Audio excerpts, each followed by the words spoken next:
வணக்கம். இன்னைக்கு management அக்கவுண்டிங்ல budgetary control அதுல budget, budgeting and budgetary control இதோட டிஃபரன்ஸ் என்ன அப்படின்றத பார்க்கலாம் ஃபர்ஸ்ட்டு. ஸோ பட்ஜெட் அப்படின்னு சொல்லும் பொழுது, it is a financial plan that estimates revenue and expenses over a specific future period. ஒரு ஃபியூச்சர் பீரியடுக்கு மந்த்லிக்கோ, இல்ல குவார்ட்டர்லிக்கோ, ஆனுவலிக்கோ நம்ம போடுற பிளான் தான் வந்து ஃபினான்ஷியல் பிளான் தான் பட்ஜெட் அப்படின்னு சொல்லுவோம். ஸோ இதில எக்ஸாம்பிள் பார்த்தீங்க அப்படின்னு சொன்னாக்கா, ஒரு கம்பெனியில நெக்ஸ்ட் இயர்ல நம்ம எவ்வளோ வந்து சேல்ஸ் வந்து பட்ஜெட் குடுக்குறோம், ஃபோர்காஸ்ட் பண்றோம் அப்படின்றதெல்லாம் வந்து பட்ஜெட் அப்படின்னு சொல்றாங்க. பட்ஜெட்டிங் அப்படின்னு சொல்லும்போது, it is the process of creating a budget. It involves planning and allocating the resources. Previous one பார்த்தீங்கன்னா, ஒன்லி பிளானிங் தான். பட் இதில என்னன்னாக்கா, allocating the resources based on the future financial goals and expected performance. So ஒவ்வொரு டிபார்ட்மெண்ட்டுக்கும் எவ்வளோ cost in her ஆகும் அப்படின்றத base பண்ணி அவங்களுக்கு அந்த ஃபண்ட்ஸ் அலோகேட் பண்ணுறாங்க இல்லையா, அதுதான் பட்ஜெட்டிங்.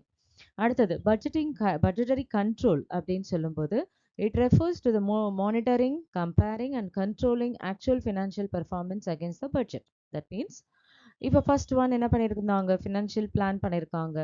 ஸோ அதே மாதிரி இப்போ இதில் பட்ஜெட்டரி கண்ட்ரோல் அப்படின்ற போது ஃபஸ்ட்டு அவங்க என்ன பண்ணுறாங்க, மானிட்டர் பண்ணுறாங்க, கம்பேர் பண்ணுறாங்க, அண்ட் தென் ஃபினான்ஷியல் பெர்ஃபார்மன்ஸ் பார்த்துட்டு அதில் எது கண்ட்ரோல் பண்ணுமோ அதெல்லாம் பண்ணுறது தான்.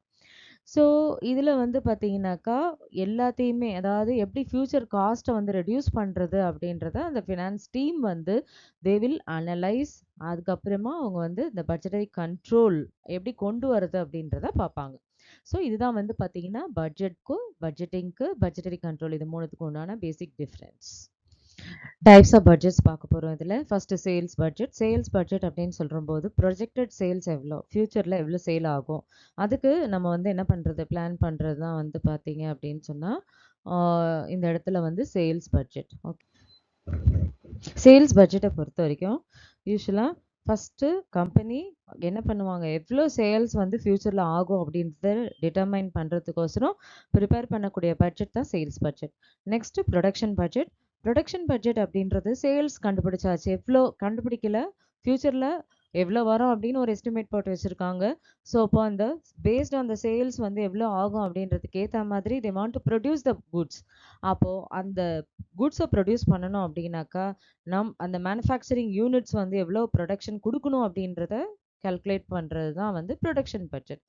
ஸோ இதில் வந்து பார்த்தீங்கன்னா, ஆல்ரெடி ஸ்டாக்ல எவ்வளோ இருக்குது அதை பேஸ் பண்ணி ரிமைனிங் உள்ள திங்ஸை வந்து நம்ம என்ன பண்ணுவாங்க, ப்ரொடியூஸ் பண்ணுவாங்க.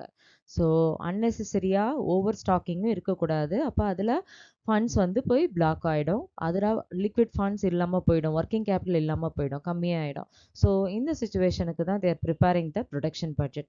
நெக்ஸ்ட் பார்த்தீங்கன்னா material purchase. That means raw material purchase budget. So இதில் வந்து ஒரு அப்ராக்சிமேட்டெல்லாம் ரா மெட்டீரியல்ஸ் பர்ச்சேஸ் பண்ணாக்க it leads to unnecessary that is investment in stock. Correct. அதனால என்ன பண்ணுறாங்க அப்படின்னா, ப்ரொடக்ஷன் எவ்வளவோ அதுக்கு ஏற்ற மாதிரி ரா மெட்டீரியல் பர்ச்சேஸ் பண்ணுவாங்க.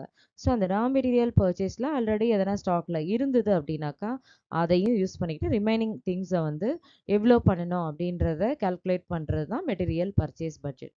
அடுத்தது செல்லிங் ஓவர்ஹெட் பட்ஜெட். பார்த்தீங்கன்னா ஓவர்ஹெட் அப்படின்னாக்கவே நம்மளுக்கு தெரியும் எக்ஸ்பென்சஸ். ஸோ இந்த சேல்ஸ் பண்ணுறதுக்கு உண்டான எக்ஸ்பென்சஸ் இவ்வளோ ஆகும் அப்படின்றத கால்குலேட் பண்ணுறது தான் செல்லிங் ஓவர்ஹெட் பட்ஜெட். அடுத்தது cash budget. Cash budget is very important budget. ஏன்னா கேஷ் இல்லைன்னா என்ன பண்ண முடியாது, அவங்களால எதையுமே பண்ண முடியாது, ப்ரிப்பேர் பண்ண முடியாது, இம்ப்ளிமெண்ட் பண்ண முடியாது. ஸோ அதுக்கு என்ன பண்ணுறாங்க, ஃபஸ்ட்டு கேஷ் வந்து முதல்ல எவ்வளோ இருக்குது நம்மக்கிட்ட, அடுத்தபடி எவ்வளோ கேஷ் தேவை, எவ்வளோ இன்ஃப்ளோ எவ்வளோ அவுட்ஃப்ளோ அப்படின்றத தீர்மானிக்கிறது தான் வந்து இந்த இடத்துல கேஷ் பட்ஜெட். அடுத்தது ஃப்ளெக்சிபிள் பட்ஜெட் அப்படின்றது பேஸ்ட் ஆன் த வால்யூம் வந்து இது வேரி ஆகும். வால்யூம் இந்த சென்ஸ் மீன்ஸ் எவ்வளோ யூனிட்ஸ் ப்ரொடியூஸ் பண்ணுறாங்களோ அதுக்கு ஏற்ற மாதிரி நம்மளுக்கு வந்து என்ன ஆகும், எக்ஸ்பென்சஸும் அதிகமாகும். ஃபார் எக்ஸாம்பிள் ஃப்ளெக்சிபிள் பட்ஜெட் போடும்போது பார்த்தீங்கன்னா சில எக்ஸ்பென்சஸ் வந்து ஃபிக்ஸ்டாக இருக்கலாம், வேரியபிளாக இருக்கலாம். ஃபிக்ஸ்டு எக்ஸ்பென்சஸ் பார்த்தீங்கன்னா ஃபுல்லாகவே வந்து என்னவா இருக்கும், எத்தனை நம்பர் ஆஃப் யூனிட்ஸ் ப்ரொடியூஸ் பண்ணாலுமே same amount of expenses will be incurred. That is what is called as fixed expenses. For example rent. Okay. But இப்போ பார்த்தீங்கன்னாக்கா, ரா மெட்டீரியல்ஸ் அண்ட் தென் பார்த்தீங்கன்னா, வேற எதனா லேபர் இதெல்லாம் வந்து என்ன ஆகும், based on the number of units produced வந்து வேரி ஆகுது இல்லையா? அதனால இதெல்லாம் வந்து வேரியபிள். ஸோ இதுதான் வந்து பார்த்தீங்கன்னா, based on the number of units produced நம்ம என்ன பண்ணி ஆகணும் அந்த இடத்துல சேஞ்சஸ் ஆகும் அப்படின்றத காண்பிக்கிறது தான் வந்து கால்குலேட் பண்ணுறது தான் flexible budget. And then zero base budgeting இருக்கு. அது வந்து நெக்ஸ்ட் வீடியோல பார்க்கலாம். ஹோப் எல்லாருக்கும் இன்னைக்கு கொடுத்த இந்த தியரி பார்ட் அண்டர்ஸ்டாண்ட் ஆயிருக்கும் அப்படின்னு நினைக்கிறேன்.